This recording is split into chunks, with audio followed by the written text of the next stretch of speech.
Hi, welcome to Happier Ladies. We're sisters who discuss all things related to work, family, and personal growth. We draw inspiration from everywhere, especially from you, our listeners, to keep moving forward with joy and laughter in the big adventure that is life. 1 week at a time. I'm Azizi Williams. I live and work in the LA area. I'm a mom of 2, soon to be an empty nester, and I'm an education professional in the independent school world. I'm here with my sister, Malika Amandi. That's me. I'm a SoCal native living in Western Massachusetts, a newish mom, and I work in higher ed. In this episode, we recap the Happier with Gretchen Rubin podcast and the Happier in Hollywood podcast with Liz Craft and Sarah Fain. But first, we received a suggestion from Caitlin through Instagram, and it's from Upworthy. And it says, whenever I buy something online and it asks, is this a gift? I write a little gift message to myself, usually along the lines of, you are awesome and deserve these little treats. Oh. And I thought that is so up my alley. I love this idea. Do you know what she's talking about, Malika? Yeah, like when you make an online purchase, you can choose a gift option and it lets you write a message to whoever you're sending your gift to. So you're saying this listener writes a message to herself. Right. I think it shows up like either in a tag with the gift or maybe on the invoice or a gift receipt. I know you could do this with Amazon, but what a great way to just like give yourself a boost, even in the typing the message to yourself. And then once you receive it, I love this suggestion. Yeah, it's a very low lift. Like, why not? It's a very low lift. And so I went through and looked at this post, and actually there are a bunch of tips. And the question was, what whimsical things do you do in your life? And so there were some other ones that were really fun. So one of them was listen to French music in my headphones while I grocery shop. Makes it more romantic and less of a mundane feeling. Someone says when I leave the house, I always tell my dog, no parties while I'm gone, and then laugh. So he knows he's 100% allowed to throw parties if he wants to. Let's see, there was another one. I say, can you hold this, please, when I set my purse on an inanimate object? That's funny. I tell my dishes it's bath time. Oh, boy. These sound like my husband. Is this norm? I can see this too. They're like dad jokes, right? They're dad jokes. This one is really cute. I teach the dog how to do things, either to make them more interesting for me. Let me show you how to start a load of laundry. Or just to make him feel included. Do you remember how to make coffee, or should I walk you through it again? I know it's hard to remember since you can't practice without thumbs. That's very funny. Okay, here's the last one. I love this one. And I might do this one. It says, I wear matching pajamas every time I change my sheets so I can have what I call a fancy sleep. Hold on, my brain has to catch up to that. Do you want me to read it again slowly? Ready? Yeah. I wear matching pajamas every time I change my sheets so I can have what's called fancy sleep. Okay, that's cute. It's like making sleeping in new sheets an event. Yes, It's like it. Garbage Eve. Yeah. Maybe it's a minor holiday, changing the sheets on your bed. I like it. That's funny. The thing about explaining things to the dog, how to do things. Yes. That's kind of what we did with Indigo before he could talk. When he was like weeks old, Norm would always talk him through everything that was going on. And it kind of had that whimsical vibe. But now, of course, he's responsive. And now I think because of that, he wants to know how everything works.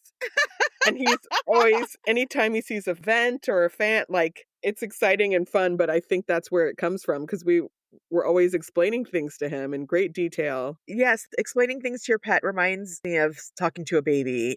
I used to do this all the time, just narrate the day, what's happening, teaching him how a fan works. I don't think I did that with my daughters because I don't know how a fan works. So that's fascinating and really special. It's nice that he wants to know how things work now. It's fun. I like these whimsical ideas because why not? Because why not? And again, Malika, just like my little crystals in the window that make rainbows, like we only have the little things sometimes. Yes. It's the little things we have control of to boost our mood. So If you have a small whimsical thing that you do, I want to hear more. So share with us what your small whimsical things are that you do throughout the day. I love it.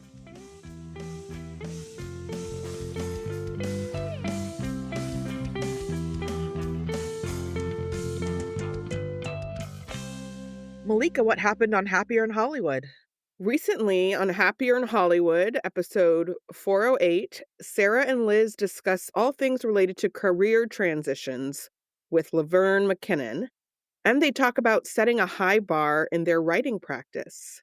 I really enjoyed the conversation with Laverne McKinnon, just thinking about career transitions that you seek and then the ones that you don't seek that just happen because of Right. somebody else is making a decision or your organization is restructuring, and how to navigate that. And one of the things she talked about is this body wisdom idea that often your body knows when you're out of alignment with something before your brain does, before Mm, you can articulate, like, I don't think this job is a good fit. You might be not sleeping well or having a lot of headaches, or there might be other signs that you've been wrestling with it. And I think I'm just so interested in body wisdom as a concept. I totally believe in it. And it's also, I think, a hard thing for us modern people to tap into sometimes. And so I'm just curious for you, what are the ways that you tap into your body wisdom, or how do you work on that skill? It's fascinating because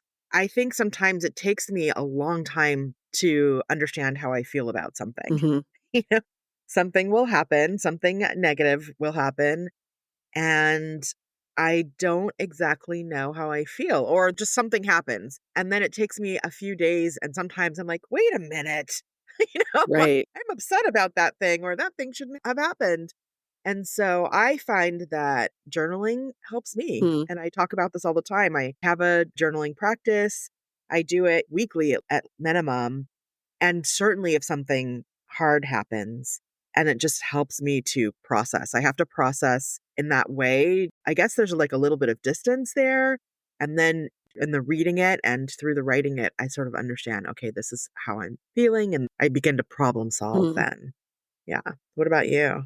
Yeah, I think journaling is good for me too. I have not been as disciplined about it lately, but I used to do it pretty much every day. Whatever I was feeling would ultimately show up there. So it was a good just checkpoint. But I think also this is one of the reasons I really enjoy therapy, talk therapy, Right. just as like a continuous part of my life every 2 weeks, basically, just to have the space to be prompted to think about what's going on. That kind of conversation helps me tap into my body wisdom. And often my therapist will ask about, well, what do you feel in your body or something like that. So that's very Mhm. helpful because it Mhm. makes me like, what do I feel in my body? Mhm. And it's interesting. I'm further away from it now, but when I was in my grad program, my actor training era, Mhm. this was huge. This was a big part of the, like, actor's instrument, is really being able to connect your thoughts and your feelings to your body and your breath, and just always know what was going on so that you could manipulate it or use it in service of a story as a performer. But the kind of residual effect was just that in life, you were more aware of what you were feeling at any time and in tune in that way, which was really exciting. And but it's definitely a practice, you know? I think the further away you get from that, the less accessible it can feel. That's so interesting because I would assume that the art of acting is disassociating from your own body and your own feelings so that you can embody this other thing, No, no, no. that is not actually yours. Like you compartmentalize and push down your feelings so you could take on the other feelings. No. That wasn't Okay. That's not how it that works. wasn't our technique, no. There are times in life and certain, like, professions and situations where you don't wanna be tapped into your feelings. Like, if you're a surgeon, you know, and you're, like, Mhm. doing something that requires precision and not feeling emotionally connected to the person you're operating on in that moment, you know? Like, that's a Yeah, good thing that we have the ability to disassociate or compartmentalize or whatever, but it is helpful in these life moments when you wanna understand why something isn't working, or have more tools to understand what the right direction is to move in. Because I think we're right. so quick to dismiss sleeplessness or tummy issues as just like physical symptoms manifesting out of nowhere. Or because of some illness, Exactly. right? We kind of know, like, yes, stress can cause a lot of these things, but it just feels more, and when I say we, I'm thinking of like Western medicine and the people I know, less willing to take those things as serious indicators. Right. That's the key, is to take it seriously, like, Yeah. recognize it. I feel something. Yeah. So then what does this mean? And then be curious about that feeling that you're feeling and then act. And so the goal is to try to shorten the amount of time between all of those things so that you can Exactly. sort of benefit from those feelings that you're having. Yeah. So I tell parents frequently, like, to listen to their bodies. Let's say, for example, they have information about another child and they don't know if they should say something. Mhm. And so I say, just pay attention to how you're feeling in your gut. And that is a good indicator of, I'm sitting with something that I don't want to sit with. I should share, or Mhm. I should say something. They often will ask, how much help should I give my child on their homework?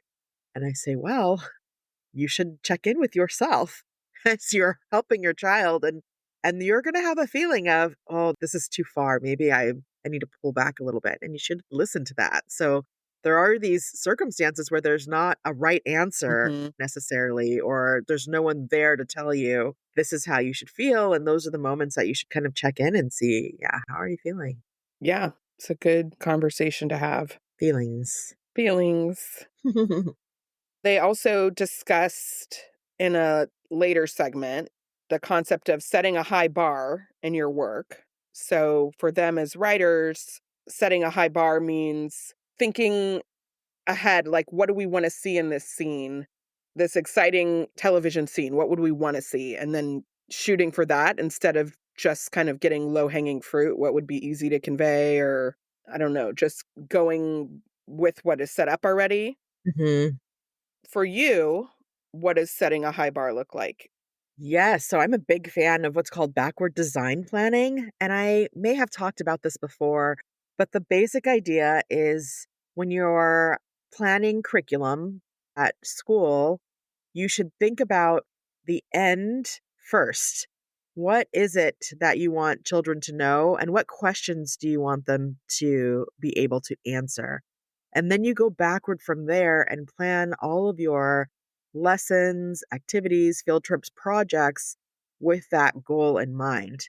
And it's essential because otherwise you're planning experiences and activities, but you don't exactly know why or where you're going. You might have a general theme, but you don't have a direction. So it's something I think about a lot. And when, for example, if I'm working with teachers or with staff and we're evaluating a new program, let's be aspirational and let's think about, how do we want the students' parents to feel when they are receiving this program? Mhm. And then go from there. Or what do we want them to be able to know? What are our goals for them at the end?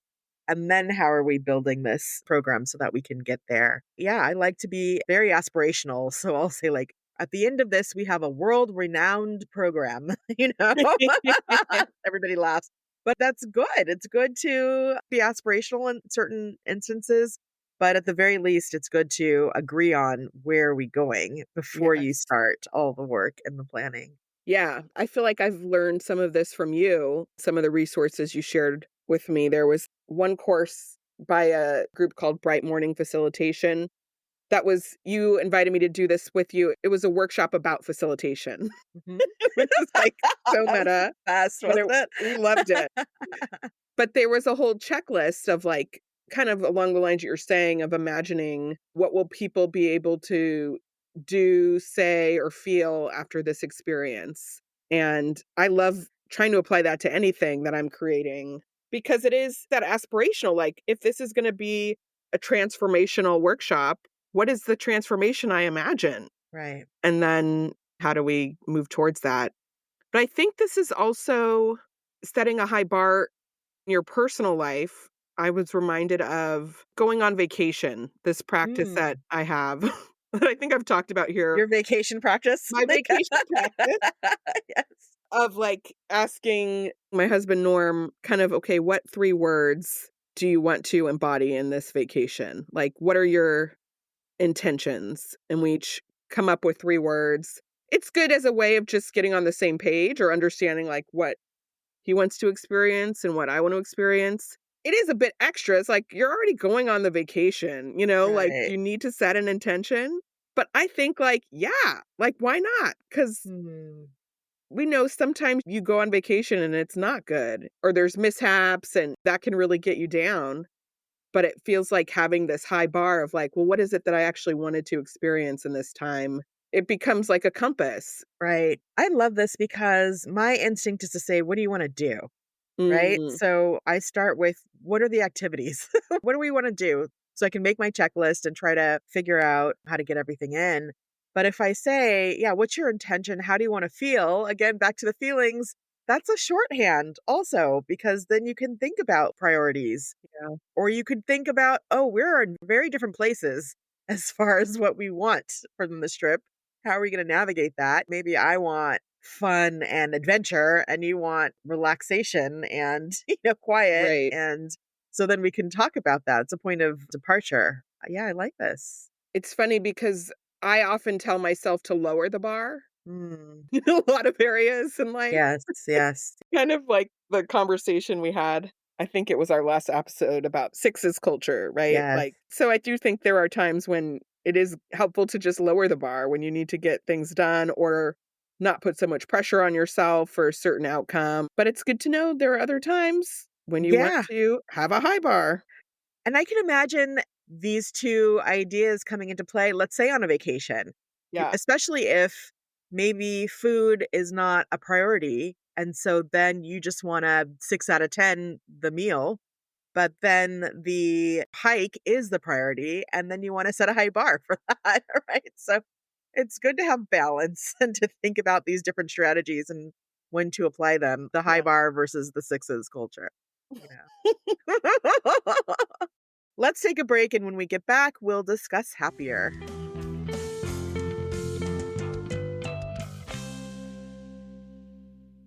Azizi, how's your dinner game these days? Well, Malika, I used to struggle with what to cook for dinner. You're cooking now? Okay. Actually, my husband used to struggle with what to make for dinner. I mean, meal planning, grocery lists, yuck. But then we found Prep Dish. It's a weekly meal planning service that tells you exactly what to cook. And now they've partnered with Instacart, so your grocery list becomes a ready to go online cart. Oh, what's in your cart, Azizi? All of the Prep Dish ingredients, plus I can add energy drinks, chili crisp, lipstick, whatever, and check out in just a few clicks. Shopping online is so fun. The meals are family friendly, healthy, and super easy to prep. Dinner is easy to make, and now we look forward to new tasty meals. Prep Dish is offering our listeners 2 weeks free. Just head to prepdish.com/happierladies to sign up. Again, that's prepdish.com/happierladies. Hey, it's Paris. You know, I love sparkly things, right? Like stars. Duh. And thanks to Hilton and AutoCamp, I just slept under them. Picture me serving looks by the fire outside my luxurious Airstream, making s'mores with the kids, while a national park is our backdrop. The great outdoors meets Hilton hospitality. That's hot. Explore all the new ways to stay at Hilton.com. Hilton for the stay.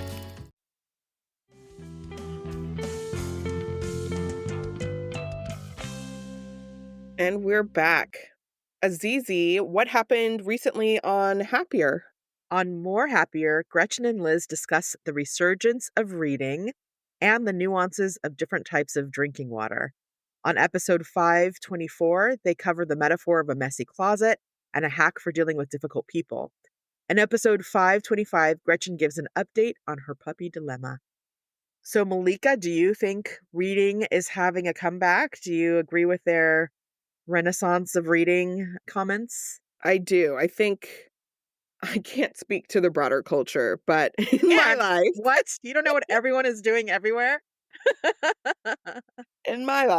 although I have noticed, and maybe this was pointed out on a T-Boy episode, like that there are more advertisements where models are reading books. Oh. in the ads, that would speak to, yes, there is a reading renaissance because it's seeped into the advertising. Because if advertisers think they can get your attention with a book. Yes. Oh, that's funny. That's pretty cool. But personally, I've just had this like fiction explosion. I've been reading rom-com novels, like one after the other, Mm, and some literary fiction. But I just found that this genre, it just hits such a sweet spot for me. I enjoy watching this type of content right. in television form, so that's not surprising. But it's just a total escape. I don't think it's improving me in any way, but I don't That's not improving it's you. just, like, fun to read at lunch, and you can get really wrapped in. Jasmine Gilroy is an author. I've been reading a lot of her books, and Abby Jimenez is another one. And there's a formula to it, but I like it. That's what a theme is, though. That's what a Yeah, genre is. It is a formula. That doesn't make it any less literary. right? But I'm curious about how you decide which rom-com to read. Like, how do you decide to read a book? Well, it's pretty much what's available on Libby. There you Like, go. There's a limited number available, and that's what you choose from. yeah, and I do add them to the holds, and, like, a couple of them, I'll notice it's a series, so then I wanna read the Ah, whole series, which is fun because there's, like, the main characters change, but you can see the other characters in different contexts, and that's kind of fun. yeah. I listened to the Life Edit podcast. There was an episode where the host talked about, like, 5 books that got her out of her reading rut. Hmm. And so 2 of those I read, and they were page turners. I'll share them in the notes. One was called Husbands and Lovers, and that one, it was a great book, but it did tip more into literary fiction in a, like You were thinking a little too much. it was a little too provocative. Exactly. It Okay. was like historical fiction. There were, Oh, interesting. like, as you asked about White Lotus the other day, like, are the people sad? Like, there were a lot of situations in this book that were not rom-com, and, like, Right. it was Not light. compelling and I finished it, but I don't always wanna go on that kind of a journey. Right. Especially if you didn't choose it. If that's not Right, the journey you were hoping to be on. right. But I think that's a good question to ask somebody, like, is there a book that got you out of a reading rut? Mm. Because in the past, I think I've read books based on that suggestion before, and they are always good, you know? Yeah. Yeah. What about for you, Azizi? I talked about how I gave myself a peek for reading a book ahead of this literary event that I was going to. And I just had the literary event yesterday. And I felt so smug having read a book. No one else at the table had read any of the books. It was actually, I take that back. One other person had, but it's like I read a book and I challenged myself. Like I talked about my challenge and it was fantastic. It was great to have had that experience and to feel like I connected with the author who was speaking about her process and about the Mhm, book. I knew what she was talking about. That felt really good. But Malika, it was packed. It was packed. Like there were so many people there. And it was just a lovely feeling to be with so many other women. It was mostly women who appreciate literature and want to support authors. So they highlight authors who have written their first novel and then just other authors who the mhm, committee has selected. And I found my next book because I went to an author talk and I was so intrigued by her book. And I'm hoping I can get Sinai to read it with me. It's called Headshot. It's by Rita Bullwinkle. And the premise is there are 8 teenagers who are in a boxing championship, like a mhm, tournament, and it follows their lives. It goes forward and backwards in their lives, mm. each of the 8 characters. It's like, that's fascinating just to see what that world is like and then to just get into the lives of teenagers. But the other thing was each of the authors, and this happens every year. This is maybe my 4th time going to this event. I get a nugget from every single author, even though I'm never going to read their book. It's so delightful to listen to people talking about their process, Yeah, right? And getting into what made them want to get into this career and what inspires and motivates them. And is it okay if I read you just a couple of things that I heard Oh, sure. these authors say? Okay, so one of them said, believing that something will add up to meaning is an act of faith. Hmm. That's beautiful. One author said, do you like the feeling of being changed? Isn't that an interesting question? Hmm. Depends. I don't know. Made me think. Like, do we ever think about what is the feeling of being changed? Hmm. And some people like that feeling, some people don't like that feeling, and like that's a thing. One of the authors said, ghosts and foxes are very active during times of chaos. Hmm. Isn't that interesting? This author wrote a book that's based on Chinese and Japanese mythology about foxes, and that Okay. foxes can be human. And there's certain times when foxes are active. So, anyway, that was a whole thing. And then the last one is the more specific something is, the more universal it is. Yes. I've heard that before. I hadn't heard that. Yeah. I thought that's so interesting because you would think fewer people would be able to connect with something that is specific. And But this is why our podcast hinges on this principle. oh, it does. Are we specific? We're very specific Oh, about our own thoughts and feelings. okay. And then are we universal? Is that what you're saying? Exactly. This is why more than our parents listen to it. And actually just one parent, but I don't know. I still am skeptical of anybody listening. I don't know why. Oh, it's so interesting. You're right. You're right. Anyway, I had a lovely time. I will continue to go to this event and fun. continue to try to read a book before I get there. Well, in a different direction, they had a conversation about seltzer, the beverage. And Gretchen had this book that kind of goes into the distinctions between different things. We'll have to put the book title in our notes because it sounded really fascinating. But basically, there was a chapter about the difference between seltzer, club soda, mineral water, and sparkling water. That was just like, oh, okay. There are these different words. I kind of felt like they were all just different words for the same thing, but they actually have different properties. And it just made me think about seltzer. In our house, we call it bubbly water. That's what Indigo calls it. Yeah. He's into it. Like, He it's is. intense. I can't always handle it, but he calls it spicy. That's what kids say. I've heard other kids say it's spicy. And then I've had parents say, like, oh, my child won't drink it. It's too intense for them. I guess I'm in the category of kids who liked it. So maybe there's Yeah. a distinguishing feature. Do you enjoy this or not enjoy this? Yeah. Thing? We always have lots of, I guess I'll call it seltzer. I'm not sure if that's the right one, but seltzer on hand. And lately I've been venturing into these prebiotic sodas. Mm. Poppy is one that I like, and I've tried Olipop. They're a little too sweet for me, Mm. but Spindrift, I think, is just right. It's like flavored, but not too much. Yeah, I'm not a Spindrift fan. And I will say, and I've been saying for, a year or two now, it is a great time for sparkling beverages. We are in a Yeah. sparkling beverage renaissance, much like the literary renaissance. Yes. There are so many options. And as a big fan of sparkling water, I'm so happy. So I think I got you into Poppy, and I do like sweet. It's how I keep myself from drinking other things that are not good for me. But I'll also go Olipop. I like the idea that this beverage is maybe doing other good things for me. Yes. I'm going to believe that. And Spindrift gives me heartburn. I don't know why.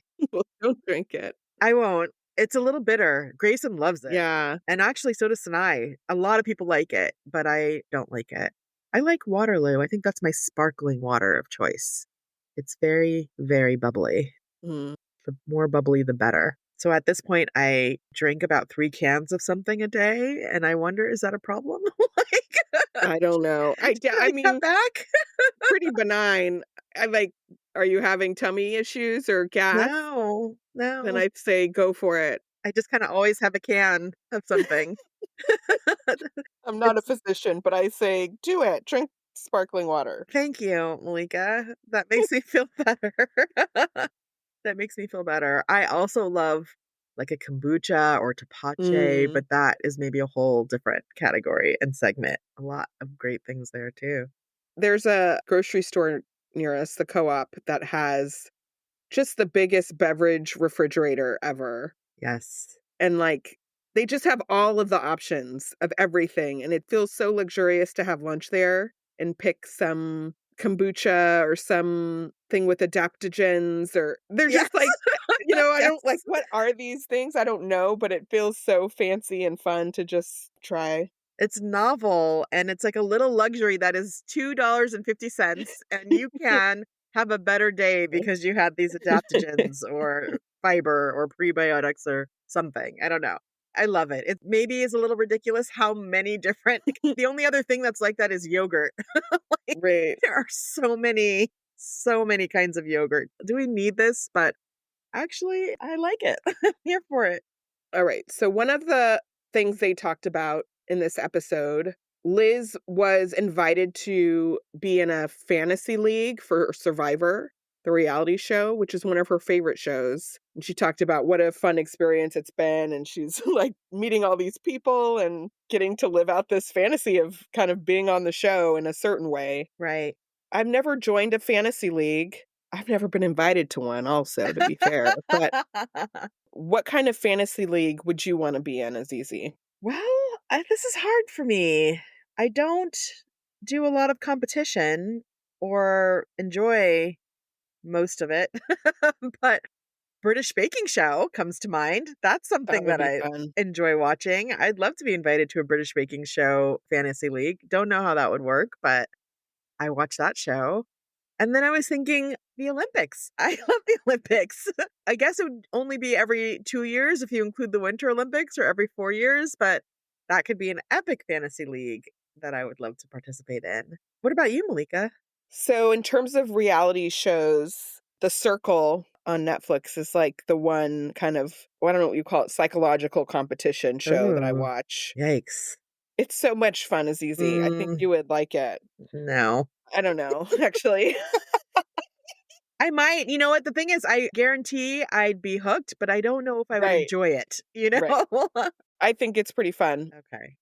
So that would be fun to be in a fantasy league about who was gonna win that. Top Chef, I've talked about how much I enjoy that.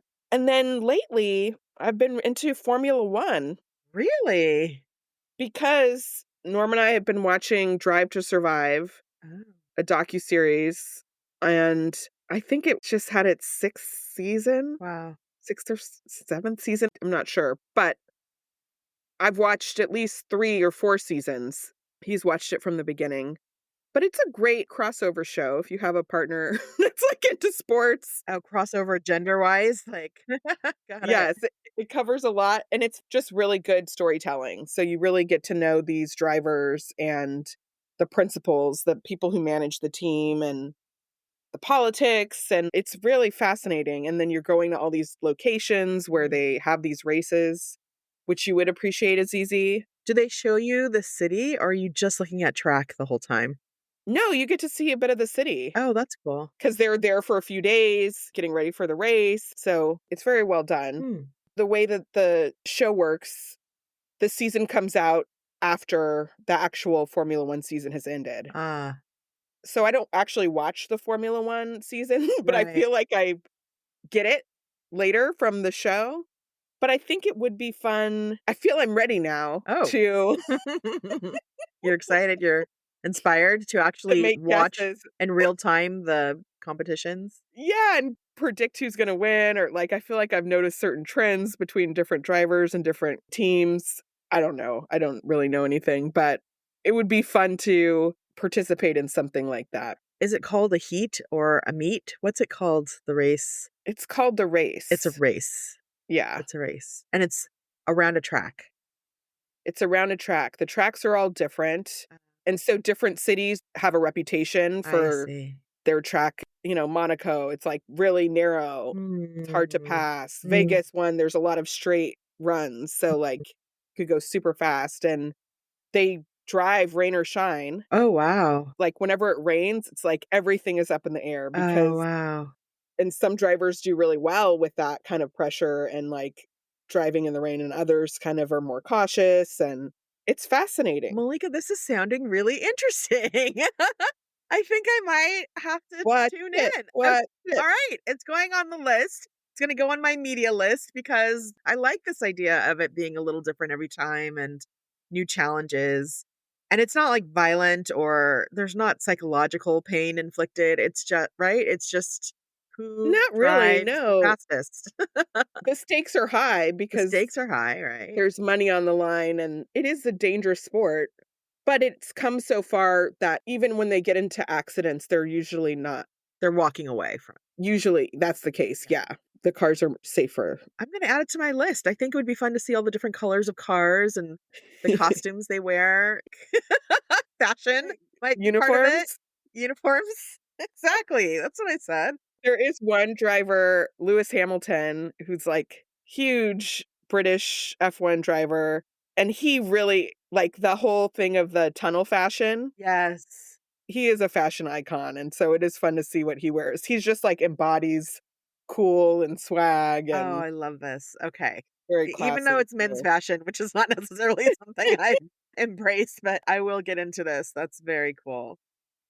In episode 524, Gretchen talked about using the metaphor of a messy closet and that you can put things that you haven't gotten to or things that you need to do, just sort of just put it away in your messy closet for now. And Mhm. this really resonated with me because I don't use messy closet as a metaphor, but I do use bookshelf. I have a bookshelf. And when I started this new job, well, it's not new anymore, but when I started this position, my desk is facing a bookshelf and I would just visually place things that I know I can't get to now on that bookshelf. And it's Interesting. been so helpful. So when I'm in conversation and someone suggests, "Oh, we should do this thing," I'm like, "Okay, let's put it on the bookshelf. Let's turn our attention back to this other thing." And that's been really helpful. Would you say that out loud? I do. I don't know that anyone knows. I don't know that I've explained it. Like, what is she talking about? Oh, but it makes sense to me. I'm like, I mean, I think people get it enough to say, Yeah, like, we're going to shelf that for now. yeah. But I just say, like, let's put that on the bookshelf and we'll get back to that in a year. Just can't get to that now.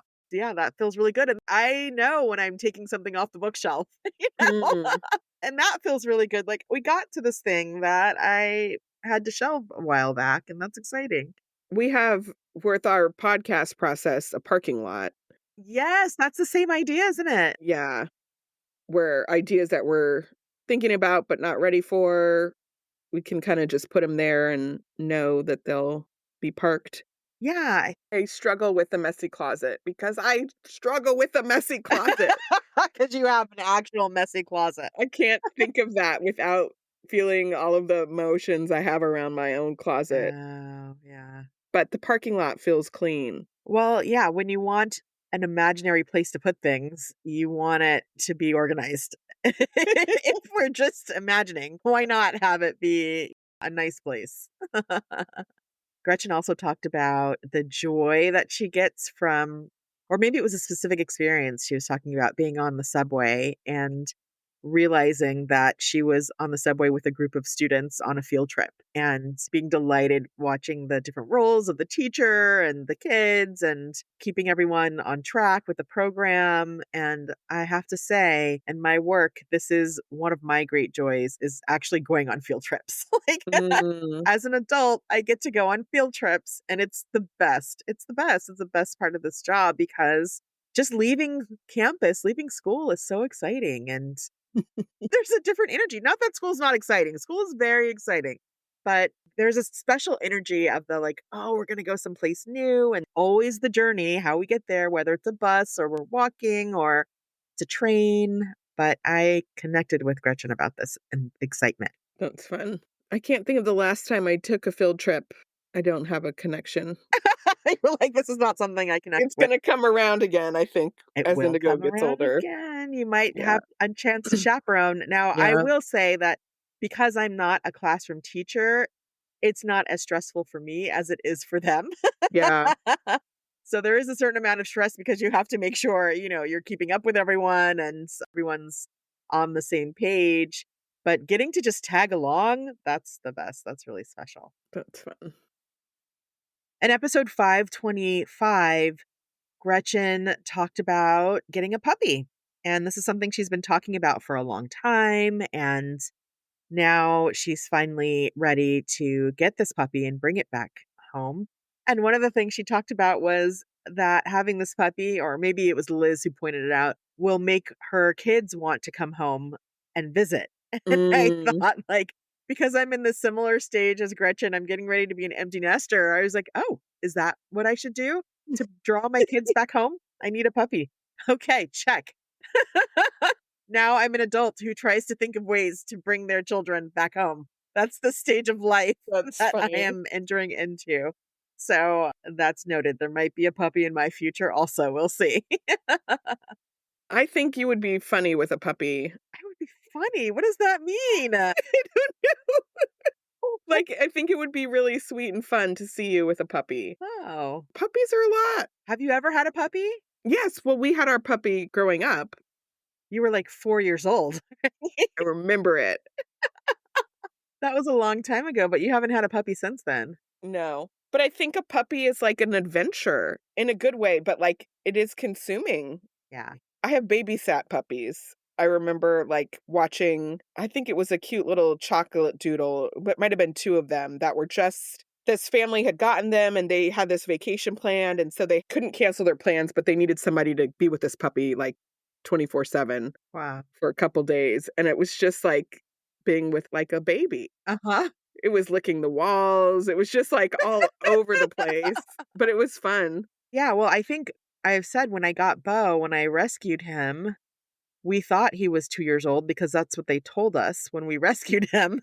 But then when we took him to the vet, they were like, no, actually, he's probably about 8 months.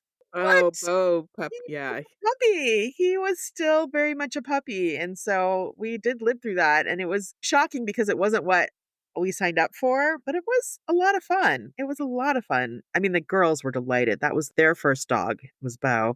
And so it brought a lot of joy to them. Kermit was one, they said. So he was still in that puppy space, but he's a weird dog, you know? He didn't have a lot of puppy energy, but Kermit is a weird dog. There is no dog like Kermit. Kermit is in a league of his own. if he didn't believe in reincarnation, like, I think you should meet Kermit. And Who do you think he was? Like, what? I don't know, but he's got some other type of human energy or something in him that, wouldn't you agree? Oh, he's got very human eyes. Like, when you look at him, it's like you are looking at an old man. I don't know. It's funny. Well, I love this conversation because I like that they were talking about the life force aspect. You know, Gretchen was Mm. talking about how an animal is a life force in the house. It's a new presence. And so if a kid leaves, somebody moves out, it's nice to have another to kind of, it's not necessarily a one-to-one thing, but just that's a reality, right? That you could bring in more energy by having a pet. And I just think it's fun to have different personalities around. It's Um, true. Yeah, that gives you something to react to and respond to and something to uh, talk about, just endless conversation.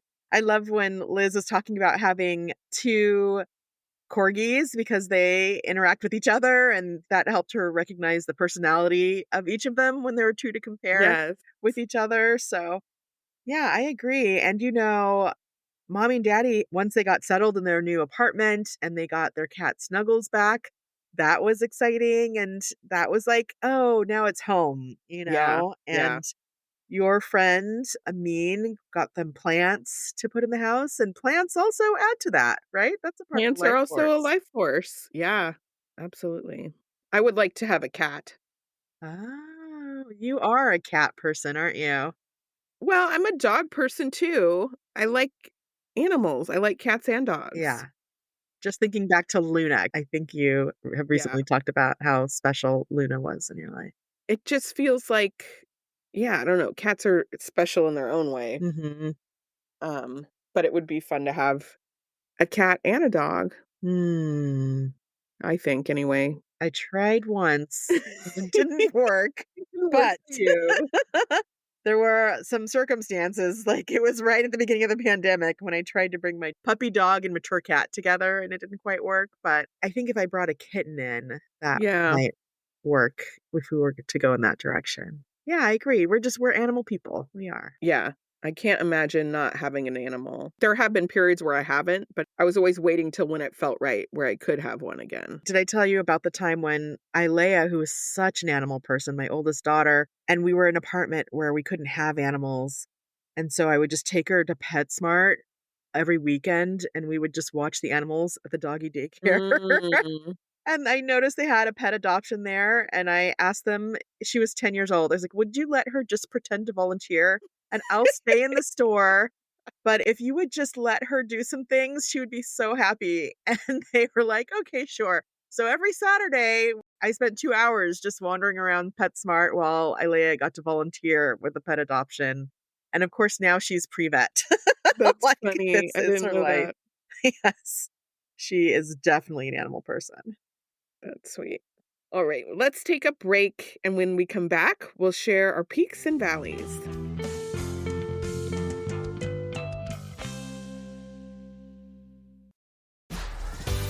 This episode is brought to you by LinkedIn. Psst, healthcare pros, word's out, and it's too good to keep quiet. Look, LinkedIn is revolutionizing job hunting, making it possible to search by specialty, shift preference, and salary. Endless scrolling is out. Whether it's a mental health therapist or dental hygienist, finding the perfect role is faster and easier than ever. Head to linkedin.com/healthcare and start your search today.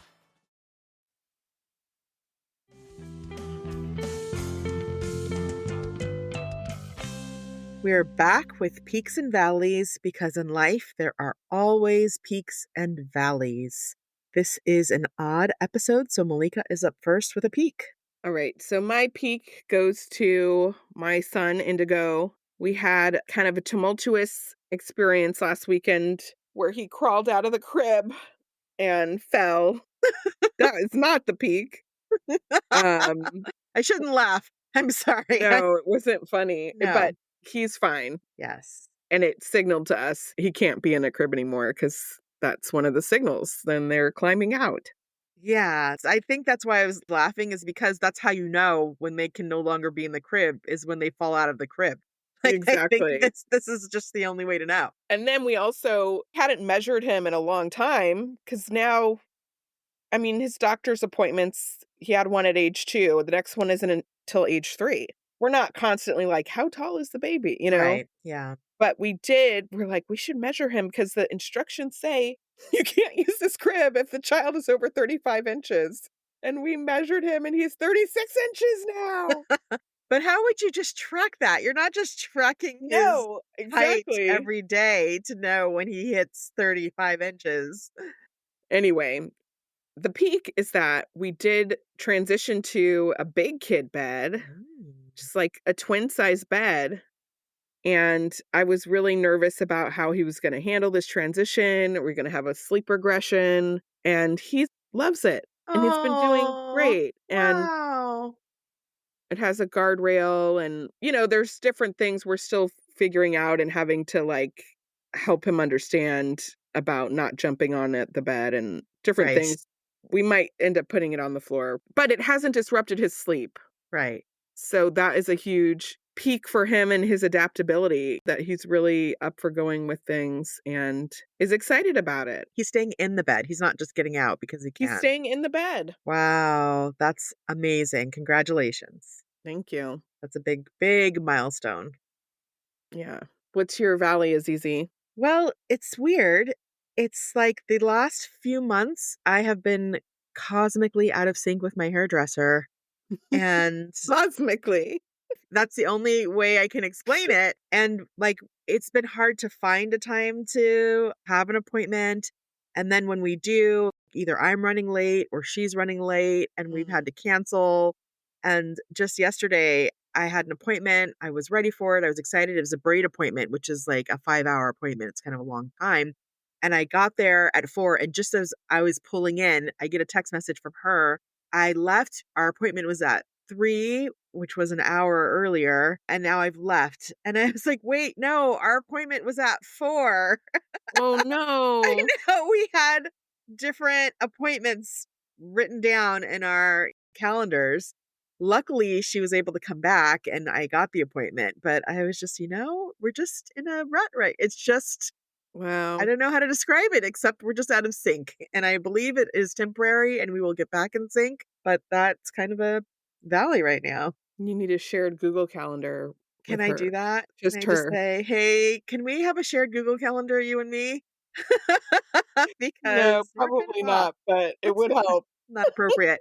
But I will confirm things and just make extra effort to make sure I can get there on time and all of that. So it's going to require a little extra effort right now. Oh, man. Well, I'm glad you were able to get in Me too. yesterday. Me too. Well, that brings us to the end of our episode. Azizi, let's leave on a happier thought. What are you going to try this week? I am going to put the F1 Formula reality show on my media list. What's it called? Drive to Survive. Drive to Survive. That's going on the list. Fun. What about you, Malika? I think I'm going to. So they actually have an F1 app. It's not for the show, but it's for the sports franchise Ooh. that lets you do like your own fantasy thing. By yourself? I think so. I don't think you need to be in a team. Oh, interesting. So I'm going to explore that. It feels like a lot. Like, am I going to really download this sports app? But I want to try it. This could be another solution to doom scrolling. Yes, Right? If you can check in on things on this app, that can bring you more joy. exactly. Because I think this is like a throwback from a while ago on Happier. Gretchen was talking about like following something that's not the news or the weather. Yes, I remember that. For a lot of people, it's a team. And for us, Right. it's the Happier podcast. Right. But like maybe this could be a thing that I follow and understand. It could be. And then you can get like really into that world and all the characters and all the people, become a minor expert. There's all kinds of things you can do with this.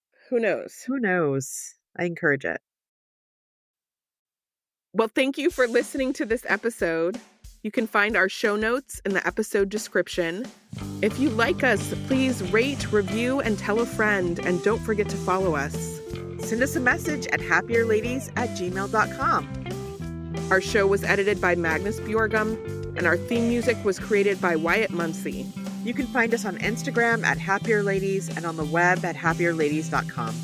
All right, Malika, have a happier week. Have a happier week, Azizi. Bye. Bye.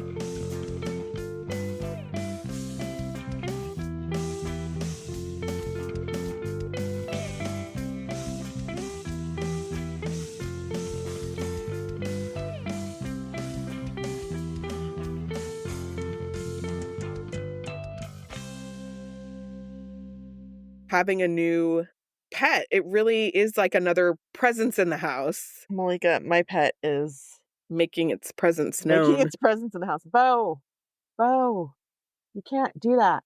You got to be quiet. This podcast is part of the Sound Advice FM network. Sound Advice FM, women's voices amplified.